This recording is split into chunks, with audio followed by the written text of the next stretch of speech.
Rasulullah bersabda, barang siapa yang mengucap dua kalimat syahadat, syahadu an la ilaha illallah Muhammad Rasulullah, sidqan, dengan sungguh-sungguh, karena orang munafik pun juga mengucap asyhadu an la ilaha illallah wa Muhammadan Rasulullah, tapi tak ada kesungguhan.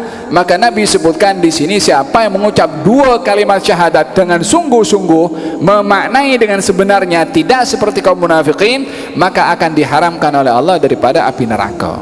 Apa maksudnya? Ada dua makna. Yang pertama adalah akan diharamkan dalam api neraka, yakni kalau dirinya itu melakukan apa yang menjadi tuntutan kepada dua kalimat syahadat tadi, daripada fardu-fardunya dilakukan, yang haram ditinggalkan.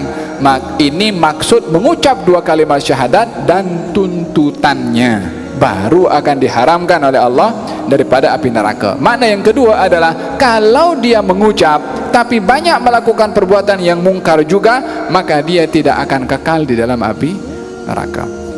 Apakah yang menghalang untuk kekal dalam api neraka? Dua kalimat asyhadah. Maka kata Mu'adz mengatakan kepada Rasulullah, afala ukhbir bihan nas fayastabshiru, wahai Rasulullah, perlukah saya nak bagi tahu, bolehkah, meminta izin, bolehkah saya bagi tahu kepada orang ramai untuk agar supaya mereka mendapatkan berita gembira? Apa berita gembiranya? Asyhadu an la ilaha illallah wa asyhadu anna Muhammadar Rasulullah menjadi penghalang kepada orang untuk masuk dalam api neraka. Tentunya semua orang mengucapnya mudah. Maka dengan demikian mengucapnya mudah sementara pemberiannya adalah besar, perkara itu adalah amat menyeronokkan. Mu'adz mengatakan, boleh aku bagi tahu kepada orang? Kata baginda Rasulullah, idzan fayattakilu, yakni khawatir orang akhirnya dengan dua kalimat syahadat itu tak beramal, cukup dengan mengucap saja, dia buat apa saja amal yang termasuk perbuatan yang tidak baik, maka tidak diberitahukan oleh Mu'adz ibnu Jabal, sehingga pada akhir hayatnya baru diberitahukan. Nabi ketika mengatakan jangan, ini perlu al-faham juga, perlu pemahaman. Mu'adz minta izin, aku nak bagi tahu kepada orang ramai, boleh ke?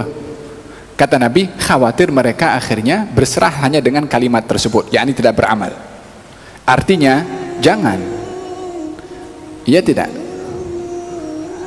Satu, Nabi mempunyai menjawab, yakni jangan. Kemudian Nabi memberikan hujjah. Kenapa? Karena orang waktu itu belum bersedia untuk mendapatkan berita gembira seperti ini, karena kekhawatirannya mereka hanya bergantung dengan dua kalimat syahadat lalu tak beramal. Bukankah kata-kata Nabi itu adalah benar? Benar. Lalu kenapa Nabi larang Mu'adz menyampaikan? Kekhawatiran yang menerima kebenaran ini salah dalam mengimplementasikan kebenaran tersebut. Faham dong? Maka dalam hal ini perlu seseorang itu, termasuk orang tua, kalau mengajar kepada anak-anaknya, yang diajarkan tuh jangan sampai membuat anak salah di dalam memahami. Demikian juga guru, lebih-lebih lagi para ulama, jangan menyampaikan perkara yang boleh mengelirukan orang. Sebab Nabi larang Mu'adz untuk menyampaikan satu ilmu yang benar karena khawatir yang menerima itu keliru di dalam menerima. Yang kedua di sini menunjukkan bagaimana Mu'adz diistimewakan oleh baginda Rasulullah dengan diberitahukan satu ilmu yang Nabi bagi tahu, kau jangan sampaikan kepada orang lain. Karena apa? Khawatir mereka akan tergelincir. Bermakna Sayyidina Mu'adz ada termasuk daripada orang yang tidak mungkin tergelincir. Sebab itu diberitahukan khusus oleh Nabi kepada Sayyidina Mu'adz ibnu Jabal. Lalu pada akhirnya Mu'adz ibnu Jabal ceritakan atau tidak? Ceritakan. Bila? Sebelum Sayyidina Mu'adz wafat. Adakah Sayyidina Mu'adz tak taat dengan perintah Rasulullah SAW? Taat, tapi Sayyidina Mu'adz memahami dalam perspektif yang lain. Ini hadis Nabi. Saya kalau tak sampaikan khawatir saya tak menyampaikan hadis Nabi. Makanya dikatakan wa akhbara biha Mu'adz inda mautihi ta'atsuman.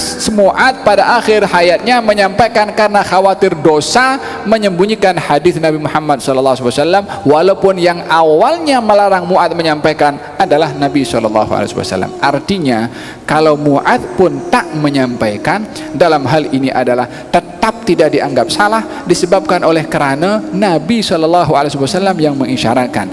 Tetapi Mu'adz berijtihad, yakni berusaha untuk memahami maksud Nabi. Jangan sampaikan karena khawatir masyarakat itu akan keliru, umat Islam akan keliru memahami. Saat ini adalah semua umat Islam sudah mulai paham dan saya akan pergi ke rahmat Allah Subhanahu wa taala. Khawatir tidak menyampaikan apa yang pernah didengar oleh Mu'adz daripada sabda Rasulullah, maka khawatir tergelincir daripada orang yang menyembunyikan ilmu, maka disampaikan oleh Sayyidina Mu'adz ibnu Jabal. Fahim dong? Wallahu ta'ala alam bis-shawab.